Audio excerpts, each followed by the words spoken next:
Ganun katindi ang pride. Nakala natin pa sa ganun lang. Kasi minsan sabihin natin, ito, ang taas ng pride dito, tapos natatawa lang. Natatawa ka. Hindi mo alam kung anong ibig sabihin nun. Hindi mo alam na marami napunta sa hell dahil doon sa pride. Marami na naging hell ang pagsasama dahil sa pride. Naging hell ang business dahil sa pride. Naging hell ang spiritual dahil sa pride. Naging hell dahil sa monster, dahil sa pride. Ganun ka-dangerous, ganun ka, sabihin natin, ganun ka-horrible and terrifying yung danger po ng pride. Ganun katindi. Na madalas binabaliwala lang natin. Iniisip natin, ganito ako, tanggapin mo ako ng ganito. Hindi kita tatanggapin ng ganyan.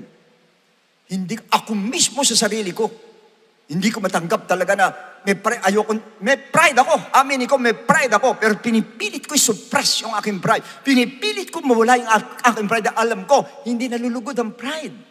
Ang Lord sa pride. Hindi nalulugod ang Lord sa pride. Hindi po. Sa katunayan, sa pagsasalita lang, mag-ingat kayo. Mag-ingat kayo sa pagsasalita. Madadali kayo dyan. Napatotoo ko na sa inyo nung dati, di ba? Nung gumising ka nung umaga noon, sa second floor namin sa CR, nakita ko bukas yung gripo.